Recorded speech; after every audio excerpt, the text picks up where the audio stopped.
chez vous TV. When Jesus follows you everywhere.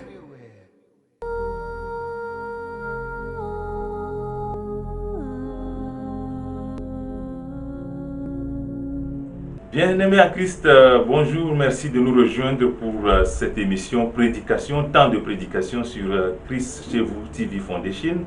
Nous espérons que vous vous portez très bien aujourd'hui. Nous allons particulièrement porter notre message sur les ténèbres qui couvrent la terre. Mais il y a une bonne nouvelle, c'est que malgré que les ténèbres couvrent la terre, Dieu agit et fait descendre sa gloire. Et quand la gloire de Dieu descend, les ténèbres s'enfuient loin. Voyez-vous, nous allons prier le Seigneur pour commencer. Dieu, tu es merveilleux, tu es tout puissant, à toi la gloire, à toi toute la puissance. Nous croyons en ton nom et nous te disons merci. Merci Seigneur parce que tu as encore façonné ce jour à ta manière, mais pour la meilleure des choses qui puissent arriver à tes enfants. Merci Jéhovah parce que tu es merveilleux. Au nom puissant de ton Fils, dont le sang précieux a été versé sur la croix pour nous, nous avons prié. Amen, amen. Alors donc, ce moment de prédication nous amène sur un sujet très important que j'ai intitulé, pour ma part, « Sors des ténèbres, reçois la gloire et brille. » Sors des ténèbres, reçois la gloire et brille. Dans Ésaïe 60, verset 2, il est écrit, je lis précisément, « Les ténèbres couvrent la terre et l'obscurité les nations. Mais sur toi l'Éternel se lève, sur toi sa gloire apparaît. » Les ténèbres couvrent la terre. Et en plus de ça, l'obscurité couvre les nations. Mais sur toi particulièrement, l'Éternel se lève. L'Éternel se lève, c'est-à-dire que Dieu décide de changer toi, ton histoire. Et de quelle manière? En faisant descendre sa gloire sur ta vie professionnelle, sur ton foyer, sur ton mariage, sur ton projet de voyage. Il a décidé de faire descendre sa gloire. D'où viennent les ténèbres? Ou alors, que signifient les ténèbres dans ce contexte? Le mot ténèbres renvoie à une situation où la lumière n'existe pas. Donc, à une situation d'invisibilité, d'aveuglement. Lorsque vous êtes dans les ténèbres, vous ne pouvez pas avancer. Vous ne pouvez pas marcher. Vous ne pouvez pas aller plus loin que faire quelques pas autour de vous, au risque de vous casser la gueule, au risque de vous cogner le front contre le mur, etc. Donc les ténèbres nous renvoient à une situation où on ne peut pas lire, où on ne peut pas avancer, où on ne peut pas progresser. C'est donc une situation d'obscurantisme. C'est ça les ténèbres au premier sens, au sens premier du terme. Mais il y a un sens spirituel qu'il faut comprendre. Le sens spirituel ici, de l'obscurité ou des ténèbres, renvoie à une situation d'absence de grâce. Donc, à une situation de privation de Dieu. Je m'explique. Lorsque les ténèbres vous couvrent ou couvrent une partie de la terre, il y a une situation de privation de Dieu et ceci conduit à la mort et à l'enfer. La Bible dit, je rappelle, dans Genèse 1, verset 2, que la surface de la terre était couverte de ténèbres au commencement. La surface de la terre était couverte de ténèbres. Et l'Esprit de Dieu se mouvait au-dessus des eaux. Donc la surface de la terre était remplie de ténèbres, d'obscurité. Et en ce moment, parce que Dieu n'avait pas encore décidé d'agir sur la terre, son esprit se mouvait donc au-dessus des eaux. C'est pour cela que lorsque Dieu a décidé, Dieu a voulu créer le monde, la première chose que Dieu a faite en voulant créer le monde, il a ordonné que la lumière soit. Autrement dit, Dieu faisait descendre sa gloire sur la terre. Donc quand sa gloire est arrivée sur la terre, les ténèbres se sont éloignées de la terre. Comme les ténèbres s'éloignent aujourd'hui aussi de ta vie. Dans tous les secteurs de ta vie, les ténèbres sont obligées maintenant de plier bagage et de s'éloigner parce que Dieu a décidé de faire descendre sa gloire sur toi. Aujourd'hui même, pas demain, je dis bien aujourd'hui, tu reçois la gloire de Dieu et ta vie n'est plus pareille. Tu reçois la gloire de Dieu et tu avances dans le couloir de ta destinée. Mais d'où viennent les ténèbres? Les ténèbres viennent de l'esprit du mal. En réalité, les ténèbres ne viennent pas comme ça, ce n'est pas un truc naturel. Oui, on peut croire que oui, et ce qui nous arrive, de mauvais, de méchants, de malheureux, c'est naturel parce que c'est arrivé à quelqu'un de la famille, parce que c'est arrivé à un ami, c'est arrivé à un voisin, à un cousin, à une connaissance, ou même à un inconnu. Oui, ça c'est déjà arrivé ailleurs. On a déjà vu des gens qui se portaient bien, qui subitement ont commencé à boiter et qui sont devenus perclus pour toujours. On a déjà vu des gens qui prospéraient bien et puis subitement ils ont échoué et puis ils sont devenus pauvres. On a déjà vu des gens qui, je ne sais pas quoi, qui avançaient bien dans leurs études et puis subitement ils ont été bloqués. Oui, mais ce n'est pas la norme. C'est qu'entre-temps, les ténèbres agissent dans la vie de ces gens pour les empêcher de progresser. Je vous donne des exemples que j'aime bien donner d'ailleurs. L'exemple du fou de Gadara. Dans Matthieu 8, versets 28 à 30, il faut bien lire ce passage. Lorsque les ténèbres ont couvert Gadara, Gadara c'était une région, lorsque les ténèbres ont couvert Gadara, les ténèbres ont agi sur la vie de cet homme, qui, dit la Bible, était un homme de la ville.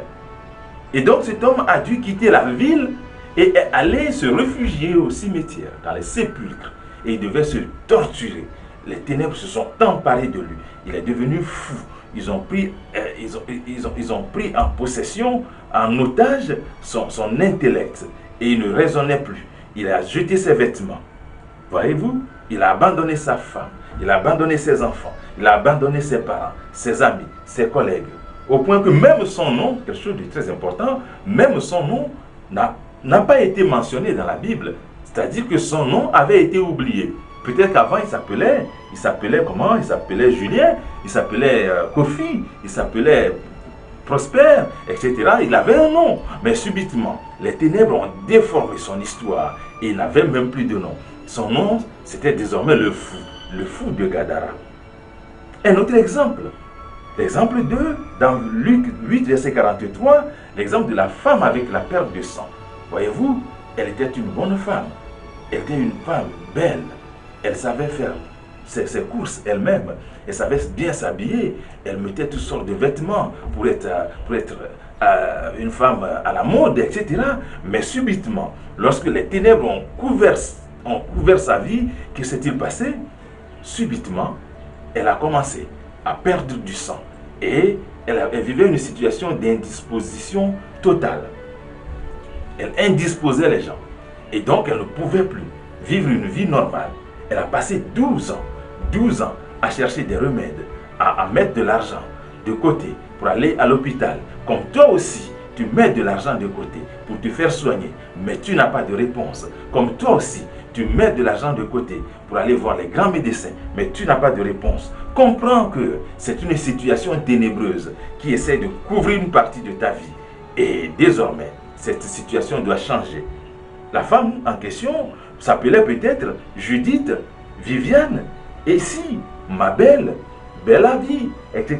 Elle avait un nom en tout cas, mais la Bible ne mentionne même plus son nom. La Bible l'appelle la femme avec la perte de sang.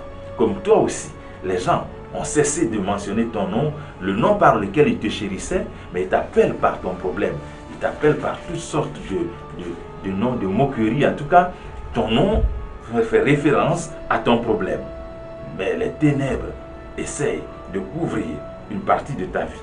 Un autre exemple, dans 1 Samuel 1, verset 8, lorsque les ténèbres ont couvert Anna, elle a cessé d'être une femme joyeuse. Voyez-vous, les ténèbres se sont saisies de ses trompes et ont bloqué tout accouchement possible. Tu dois comprendre que la situation que tu traverses n'est pas normale. C'est l'effet des ténèbres. Et donc l'obscurité qui reposait sur la vie de Anna a fait en sorte qu'elle est devenue l'objet de moquerie de sa coépouse déjà, de sa famille aussi, de son entourage aussi, de son entourage immédiat, lointain, etc.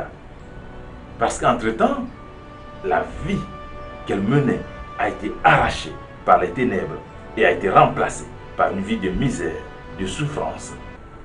Un autre exemple, l'exemple 4, dans Jean 5, verset 1 à 15, Jean 1, verset 1 à 15, il faut comprendre aussi que lorsque les ténèbres ont couvert Bethesda, ce monsieur qui marchait bien, qui était bien portant, est tombé malade. Et il a perdu ses membres. Il est devenu paralytique.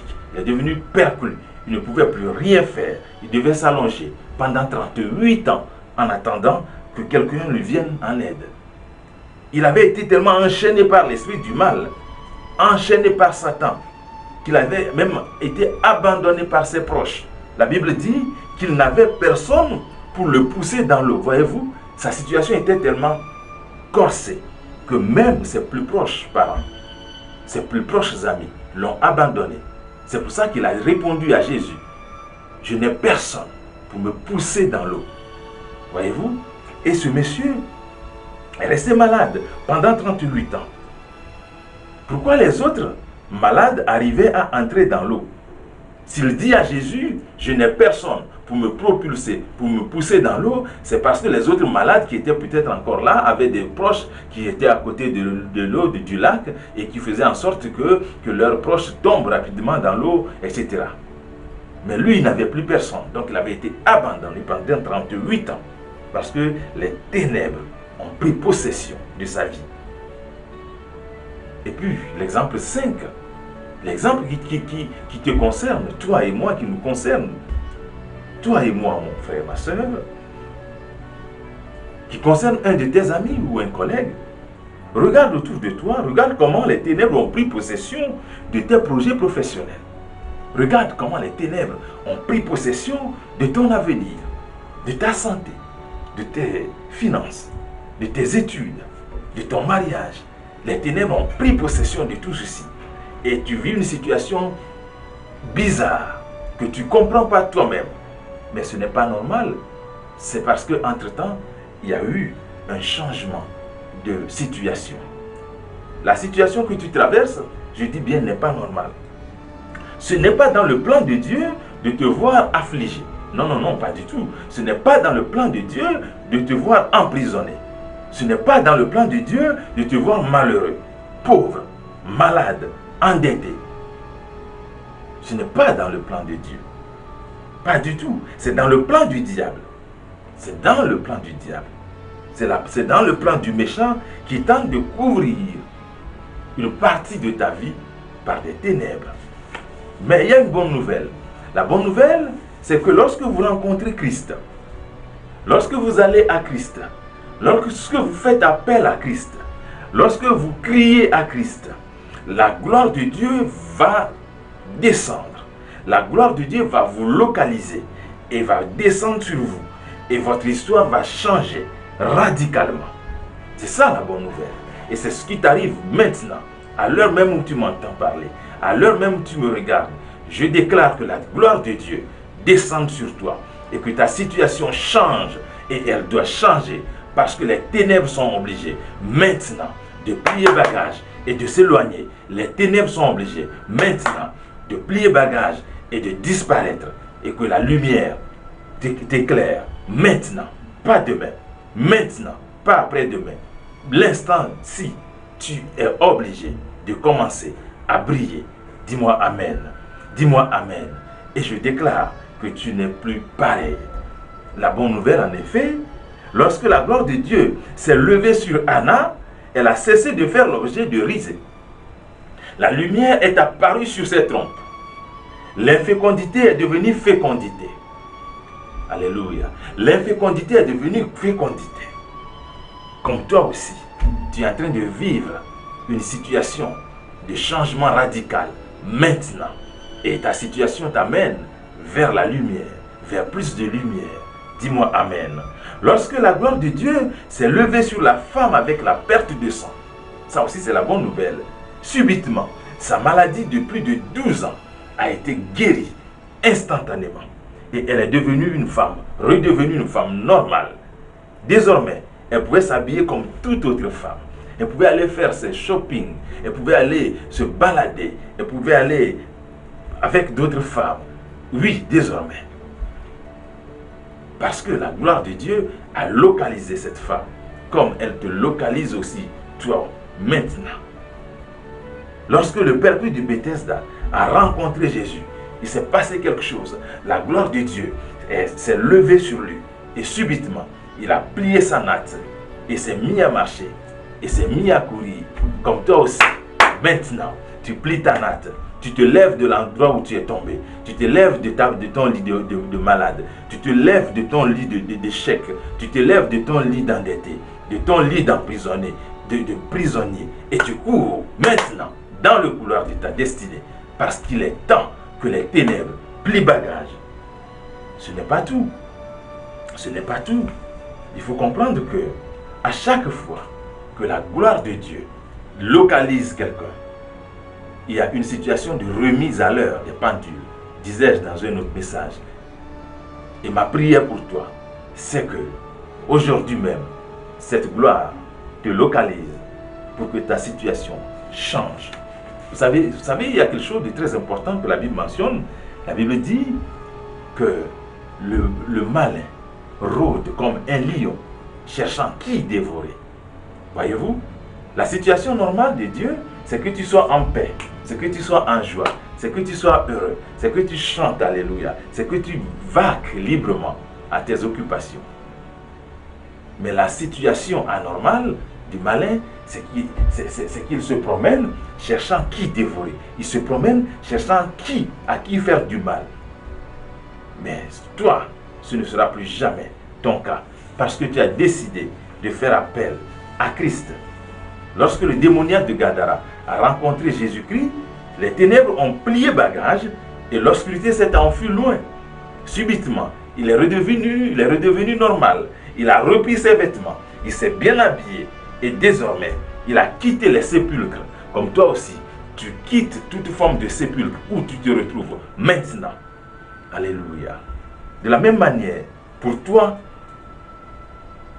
ou pour moi, pour nous aussi, parce que nous avons décidé de faire appel à Christ, la gloire de l'Éternel va descendre sur notre vie, va descendre sur ta vie, ton histoire va changer, ta maladie va plier bagage, tes soucis financiers vont s'enfuir, tes problèmes relationnels seront résolus.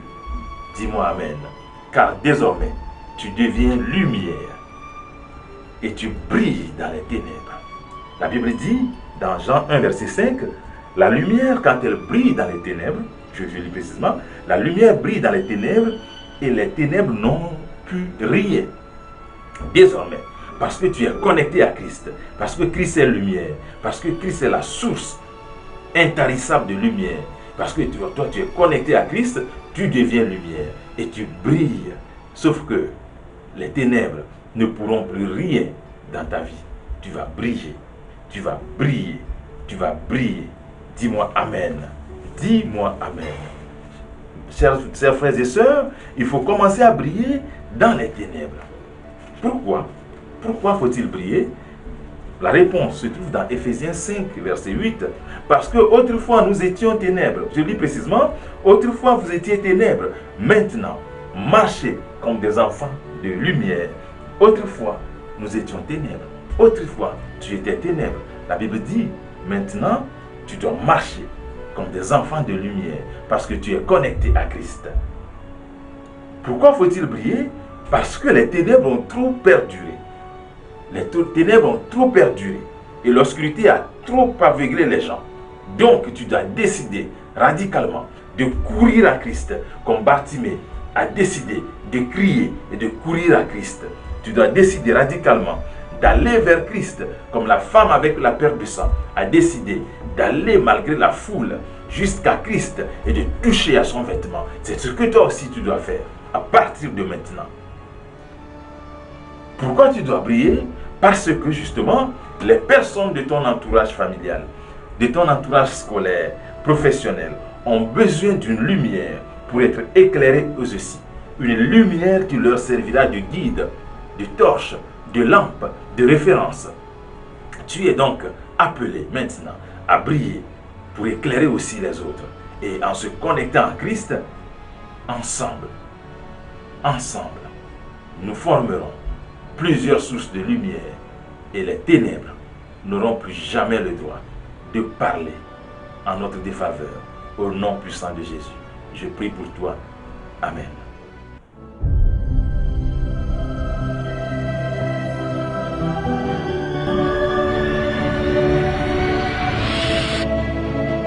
Christ chez vous TV.